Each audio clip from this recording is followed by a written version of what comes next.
Zizi présente Liés pour la vie de Laetitia Milot. Lu par Cécile Combe.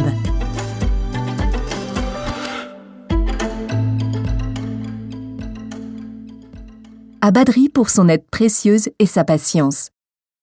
À mon parrain Jeannot, ma marraine Out et Yanis pour m'avoir inspiré et m'avoir guidé.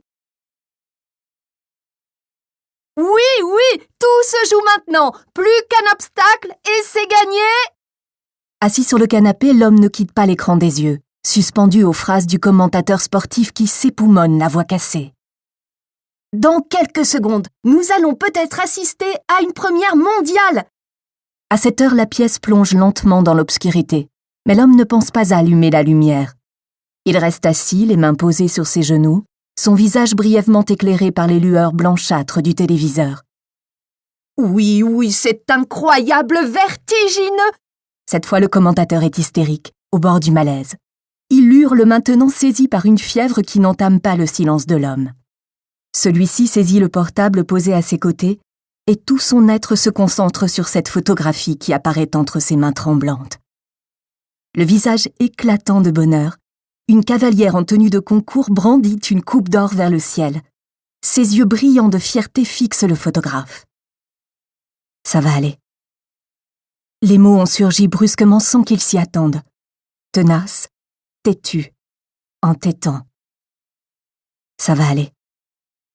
Ces mots qui tournent en lui suspendent ses gestes, lui font brusquement relever la tête. Ça va aller. Ces mots qui remplissent soudain ses yeux de larmes et qu'il se répète lentement dans un murmure. Ça va aller. Ça va aller. Chapitre 1. Quelques années plus tôt, centre équestre Le Cadran en Normandie. Où sont les poneys ? Les enfants hurlaient à s'en déchirer les poumons. En face, une petite voix répondit du plus fort qu'elle put. « Dans la forêt ? Qu'est-ce qu'ils y font ?» demanda le cœur, vibrant d'excitation. « Ils y galopent !» cria la petite voix. Il n'en restait plus que Pauline. C'était la dernière à ne pas s'être fait attraper, et maintenant elle avait devant elle une bande de 5 cavaliers juchés sur leurs poneys, prêts à en découdre. Ils allaient la toucher cette fois. Elle n'arriverait pas à atteindre l'autre côté du manège. Voilà ce que Lucie lisait dans leurs yeux. « Peut-on les attraper ?»« Non !» hurla Pauline en talonnant Petit Bolide qui partit au grand galop. Lucie avait beau être leur monitrice, même à pied elle participait corps et âme au jeu. Aussi concentrée que la petite cavalière, elle ne la quittait pas des yeux, serrant en même temps les cuisses, tirant les rênes, ses nerfs tendus vers la victoire toute proche désormais, et elle hurlait son soutien. « Allez, Pauline, allez !» La gamine venait d'effectuer 3 passages successifs sans se faire prendre. Du grand art. Au 4e passage, c'était la règle du jeu, elle serait déclarée vainqueur. À la voir faire, Lucie jubilait. C'est qu'elle était tenace et maligne comme un singe, cette petite. Après avoir fait semblant de s'engager sur la droite, Pauline bifurqua soudainement et dans un demi-tour bien mené, elle parvint à passer entre Juliette et Achille, dont les poneys étaient trop éloignés l'un de l'autre. « Yes !» En écho au cri de victoire de Lucie, jaillit celui de Pauline, cravache dressée vers le ciel. « Yes !» Les vaincus s'étaient arrêtés brusquement dans un nuage de poussière. Crinière en berne et regard déçus, ils rejoignaient lentement leur monitrice. Si Juliette et David semblaient bien prendre la défaite, les yeux de Safia étaient remplis de larmes, tandis qu'Achille, toujours prompt à tout discuter, entreprenait de convaincre Thomas du non-respect par Pauline des règles du jeu. « Allons, pas de discussion », l'arrêta Lucie. « Et ne faites pas cette tête-là, vous vous êtes bien défendue. Vous ne pouviez pas savoir que Pauline avait mangé du lion ce matin. N'est-ce pas, ma belle ?»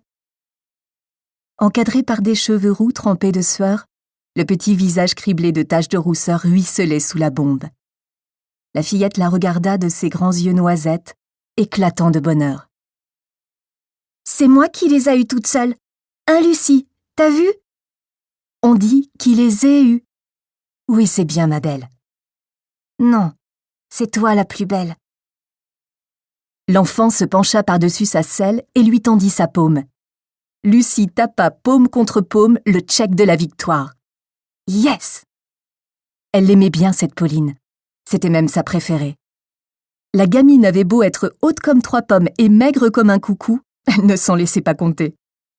À l'observer, Lucie avait l'impression de se revoir enfant, fonceuse, gagneuse et mauvaise perdante. Tandis que les cavaliers descendaient de leur monture, la jeune femme se tourna vers l'entrée du manège. Depuis plusieurs minutes... Nous espérons que vous avez apprécié cet aperçu. Pour continuer à écouter ce livre audio sur Google Play Livres, utilisez le lien dans la description de la vidéo.